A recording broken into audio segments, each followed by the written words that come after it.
By 1915, the romantic notions of war had been utterly shattered, replaced by a scale of destruction the world had never seen. The Eastern Front was a vast, brutal theater of conflict. Russia, despite suffering staggering defeats and immense casualties, refused to buckle. Its sheer size and manpower kept it in the fight, a bleeding giant that wouldn't fall. Its opponent, Austria-Hungary, was proving to be a fragile empire, its multi-ethnic army crumbling under the pressure, its failures mounting with each passing month. Farther south in the frozen, unforgiving peaks of the Caucasus Mountains, another bitter struggle raged. Russian and Ottoman armies clashed in extreme conditions, fighting not just each other, but also the relentless cold and starvation. This was a war of attrition, a gruesome meat grinder that consumed men by the hundreds of thousands. Meanwhile, the Allies, desperate to break the stalemate on the Western Front, looked for another way to strike at the Central Powers. Their plan? To force the Dardanelles Strait, knock the Ottoman Empire out of the war, and open a supply line to Russia. This led to the ill-fated Gallipoli campaign. Allied troops, including the now legendary Anzacs from Australia and New Zealand, stormed the beaches.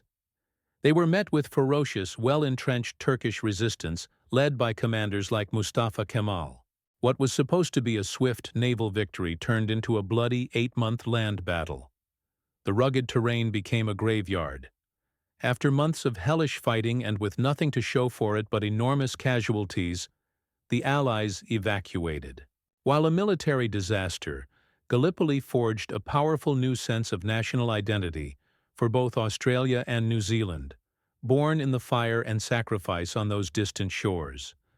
As the fronts expanded, the nature of warfare itself was changing, becoming more sinister. At the Second Battle of Ypres, Germany unleashed a terrifying new weapon: chlorine gas. A creeping greenish-yellow cloud drifted over the Allied lines, causing panic, agony, and a horrible death by suffocation. This act opened a Pandora's box of chemical warfare. Soon, both sides were developing and deploying poison gases, from phosgene to the dreaded mustard gas. The battlefield became an even more nightmarish landscape.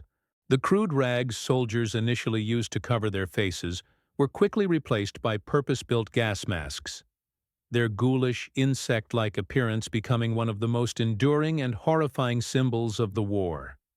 A soldier's greatest fear was no longer just the bullet or the shell, but the silent, invisible killer that could poison the very air they breathed. The war at sea was just as ruthless. While Britain's powerful surface fleet blockaded Germany, the Germans retaliated with a new and effective weapon of their own: the U-boat, or submarine. These underwater predators began a campaign of unrestricted warfare, targeting not just military vessels, but any ship heading for Britain. In May 1915, a German U-boat torpedoed the British passenger liner Lusitania. Nearly 1,200 people perished, including over 100 Americans. The sinking caused a wave of outrage in the United States, pushing public opinion firmly against Germany. Still, President Woodrow Wilson, determined to keep his country out of the European conflict, resisted the calls for war. The Lusitania was a stark warning, however, that even neutral nations could not remain untouched by this expanding global catastrophe. The oceans were no longer safe. By the end of 1915, the death toll was already astronomical. In just the last 5 months of the year, France alone had lost 500,000 men. All sides had suffered colossal losses, yet the thought of peace was unthinkable. Each nation's leadership, trapped by their own propaganda and the immense sacrifices already made, believed that victory was still within reach. They were convinced that just one more big push, one more massive offensive, would finally break the enemy's will. This deadly optimism fueled an escalation of the conflict. The trench lines became more complex, more permanent scars on the face of Europe. The hope for a quick, decisive victory, the promise that the boys would be home by Christmas, had completely vanished. It was lost in the mud and barbed wire of a war that seemed to have no end in sight. Thank you so much for watching. If you found this glimpse into history valuable, please consider liking the video and subscribing to our channel for more.